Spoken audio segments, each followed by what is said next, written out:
Very good morning, dear students. In class 12th Commerce Business Studies, we are discussing about our chapter number 7, that is directing. And in this video, we are going to discuss about the motivational theory given by Maslow.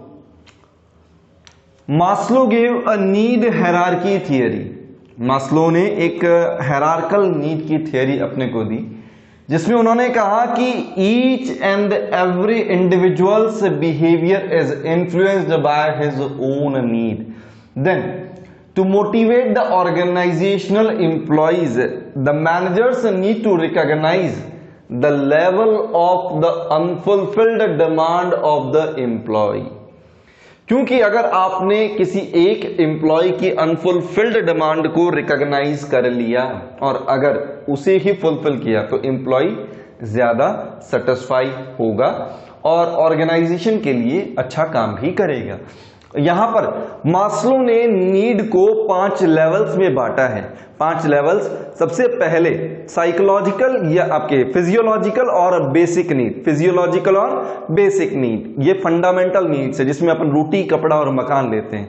एक organisation में job करने का purpose salary होता है, तो वेतन वहां पर सबसे जरूरी हो जाती है। बिना सैलरी के या बिना वेजेस के लेबर काम नहीं करेगी, वो उसके लिए फिजियोलॉजिकल नीड है। उसके लिए बेसिक नीड है, फंडामेंटल नीड है।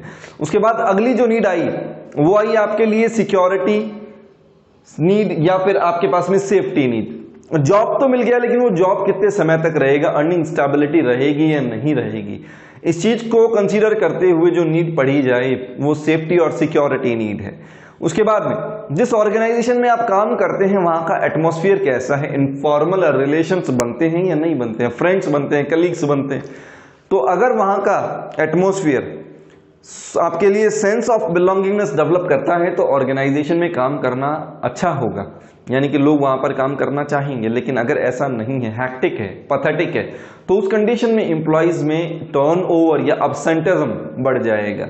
तो थर्ड नीड आई आपके लिए सोशल नीड या सेंस ऑफ बिलोंगिंगनेस नीड या एफिलिएशन नीड। जब ये काम भी हो जाता है तो उसके बाद में पॉइंट आता है सेल्फ रेस्पेक्ट, जिसको अपन एस्टीम नीड कहते हैं। तो वहां पर एक एम्प्लॉय ये चाहता है कि कोई मेरी बात सुने, मेरी बात को ऑनर किया जाए, लोग मुझे रिगार्ड दें, मैं लोगों को रिगार्ड दूं, एक दूसरे के लिए गिव रिस्पेक्ट टेक रिस्पेक्ट। ये जो कॉन्सेप्ट आया ऑर्गेनाइजेशन में ये भी होना चाहिए, तो वो आता है आपके पास में एस्टीम नीड। और लास्ट आता है self actualization need. Self actualization need का मतलब जहां पर आप अपने हाईएस्ट पीक पर पहुंच गए, जहां पर आप सपने देखने शुरू करते हैं और उन सपनों को पूरा करने की कोशिश में लग जाते हैं। जनरली मान लीजिए कि कोई एक सेल्स पर्सोनेल है, सेल्स पर्सोनेल ने काम अच्छा किया और काम अच्छा करने के बाद में वो सेल्स मैनेजर बन गया। सेल्स मैनेजर बनने के बाद में उसकी इच्छा है कि भैया मैं हेड ऑफ आपके डिविजनल हेड बन जाऊं। जब वो डिविजनल हेड बन जाऊं, it is a kind of dream, और उस ड्रीम को पूरा करने के लिए वो एफर्ट्स भी करेगा। तो जहां पर ड्रीम्स के फुलफिलमेंट की बात आए वो है actualization need, self actualization need. अब इन नीड्स के बारे में मास्लो जी क्या एक्सप्लेन करते हैं पहले कि भाई सबसे पहली बात तो ये अजम्पशंस हैं, एग्जाम के पॉइंट ऑफ व्यू से इंपॉर्टेंट भी हैं। पहली अजम्पशन ये आती है कि behaviour is based on the need, यानी कि कंज्यूमर की नीड, उसकी जरूरत के हिसाब से उसका बिहेवियर होगा। अगर उसे किसी चीज की जरूरत होगी तो वो काम करेगा, और अगर उसे जरूरत नहीं होगी तो वो वहां पर काम नहीं करेगा, यानी कि वो मोटिवेट नहीं किया जा सकता। अगला आता है needs are in hierarchical order. ये आप हायरार्की देख रहे हैं, हायरार्की के बारे में बात की। पहली नीड बेसिक नीड, फिर सेफ्टी नीड, फिर एफिलिएशन नीड, फिर एस्टीम नीड, फिर सेल्फ एक्चुअलाइजेशन। इसमें एक चीज और समझ लीजिएगा साथ साथ में कि भाई अगर एक नीड सेटिस्फाई हो गई तो वो बड़े लंबे समय तक बार बार सेटिस्फाई नहीं कर सकती। जैसे मान लीजिए कि मैं इंक्रीमेंट के बारे में सोचता तो हर साल इंक्रीमेंट मिल जाए और बाकी चीजें ना मिले, ये नहीं चलेगा। यानी कि when one need is satisfied it may no longer satisfy again and again, it may no longer motivate the employees. वो एम्प्लॉइज को लंबे समय तक के लिए मोटिवेट नहीं कर पाएगी। ये अपना थर्ड पॉइंट है, satisfied need can no longer motivate a person. और इंडिविजुअल अपनी नेक्स्ट नीड पर कब जाएगा, जब उसकी पहली नीड पूरी हो जाएगी। जब तक उसकी पहली नीड पूरी नहीं होती, he always try to fulfil his current और एग्जिस्टिंग नीड।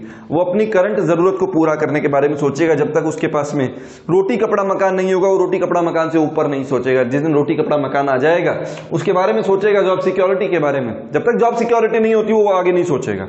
जिस दिन जॉब सिक्योरिटी हो जाएगी उसके बाद उसे घर परिवार याद आएंगे, रिलेशंस याद आएंगे, दोस्त याद आएंगे। उनके साथ में जाकर के वो अपनी बातों को शेयर करना चाहेगा।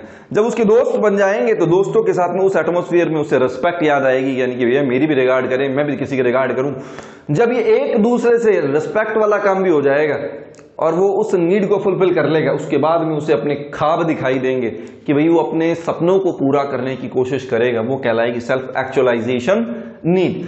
और इसी हायरार्की को नीड हायरार्की थियरी के नाम से जाना जाता है। अब फटाफट से एक बार इनको गो थ्रू कर लेते हैं। बेसिक फिजियोलॉजिकल नीड का मतलब related to survival and maintenance. Example लिए यहां पर फूड, क्लोथ, शेल्टर, एम्प्लॉइज के लिए सैलरी एटसेट्रा।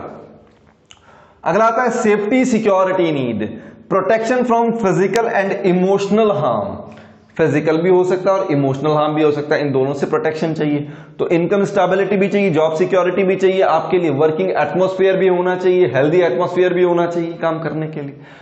वो आएगा आपके सेफ्टी सिक्योरिटी में। देन एफिलिएशन और बिलोंगिंगनेस नीड, जहां पर आप एक दूसरे से मधुर संबंध बनाए रखते हैं, कॉर्डियल रिलेशनशिप बनाए रखते हैं, अफेक्शन होता है, एक्सेप्टेंस होता है, सेंस ऑफ बिलोंगिंगनेस होता है, उसे एफिलिएशन या बिलोंगिंगनेस कहा जाता है। एस्टीम नीड, जहां पर सेल्फ रिस्पेक्ट हो, ऑटोनॉमी हो, आपको स्वतंत्रता दी जाती हो, आपका स्टेटस हो, रिकॉग्निशन हो, अटेंशन, लोग आपको ध्यान देते हो, आप पर आपकी बातों को कंसीडर किया जाता हो, वो एस्टीम नीड कहलाती। Then last self actualization need, which derives an individual to realize his or her dreams। अपने ख्वाबों को, अपने सपनों को पूरा करने की जो नीड है, जो हाईएस्ट नीड है आपकी, वो सेल्फ एक्चुअलाइजेशन नीड है। एग्जामिनेशन पॉइंट ऑफ व्यू से ये इंडिविजुअल टॉपिक काफी इंपॉर्टेंट है। You need to go through the topic again and write down the notes in your notebook. In case of any query, you may send your problems through me WhatsApp. Thank you. Have a good day.